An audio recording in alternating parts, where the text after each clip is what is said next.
Leitura do livro Lázaro Redivivo, psicografado por Francisco Cândido Xavier, pelo Espírito, Irmão X, capítulo 27, Identificação do Espírito.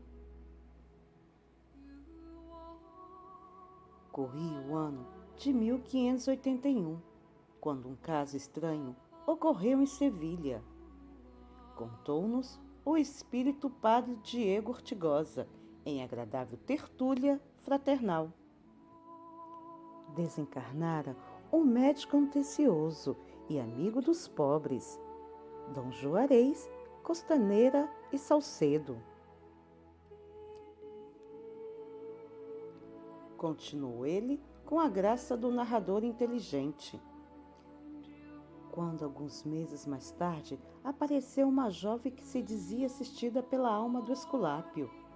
Nota: Esculápio, médico, ensinando medicação à pobreza desamparada.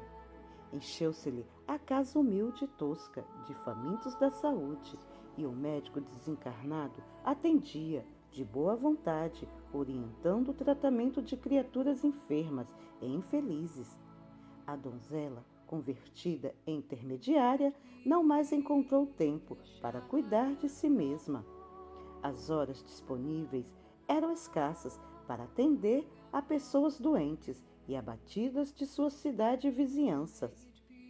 Pouco a pouco, o fenômeno tornava-se conhecido à distância e grande número de peregrinos lhe batiam à porta. Vinham de longe e queriam possuir de novo a saúde, a paz e a esperança. Corria um interessante trabalho, regularmente, mas os familiares de Costaneira e Salcedo não viam com bons olhos a movimentação popular em torno da memória do seu chefe desencarnado. A jovem Cecília Anteguera, que servia de médio entre o morto prestativo e as criaturas angustiadas, tinha vida simples, atendendo às necessidades dos outros e aos seus próprios deveres em família, mas foi denunciada à Inquisição como feiticeira. Nota: Inquisição. Tribunal permanente, distinto do ordinário, dirigido por um bispo e encarregado pelo papado de lutar contra a heresia por meio desse processo. Não tardou o encarceramento. A acusada invocou os princípios de caridade a que servia, recorreu ao nome de Deus.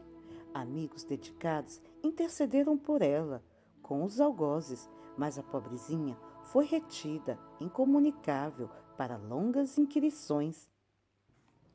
A par dos beneficiários agradecidos que pediam a sua absolvição, surgiram senhoras fanatizadas e cavalheiros inconscientes que afirmavam tê-la visto, entregando-se a noturnos sortilégios na via pública ou explorando a boa-fé alheia como ladra vulgar, terminando as acusações gratuitas com o pedido de condenação formal e imediata.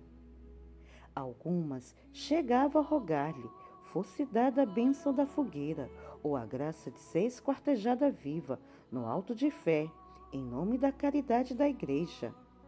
Nota: auto de fé. Proclamação e execução solene da sentença proferida pela Inquisição contra um judeu ou herege. Foi aplicado no território da Espanha, Portugal e respectivos domínios. E não valeram os bons ofícios dos protetores prestigiosos. O padre Gaspar Afonso Costaneira e Salcedo, primo do morto, estava interessado na perseguição e por isso fez o possível por guardar a jovem na cela imunda. Prometia uma verificação pessoal. Queria certificar-se. Muitos santos da Igreja haviam visto e ouvido as almas dos mortos.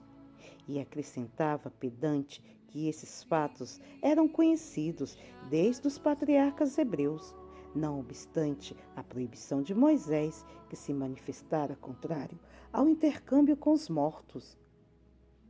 Entretanto, a seu ver, aquela mulher seria uma bruxa mentirosa e repugnante.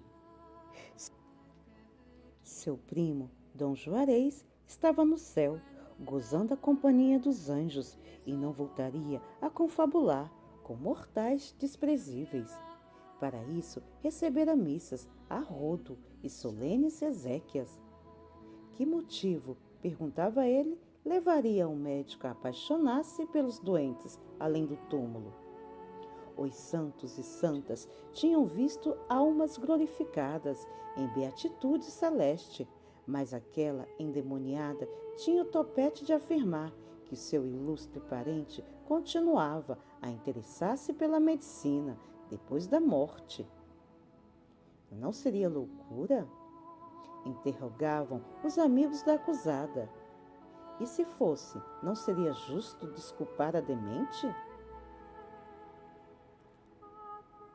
O padre Luquaz, porém, deblaterava, irritadiço, e insistia pela prova final.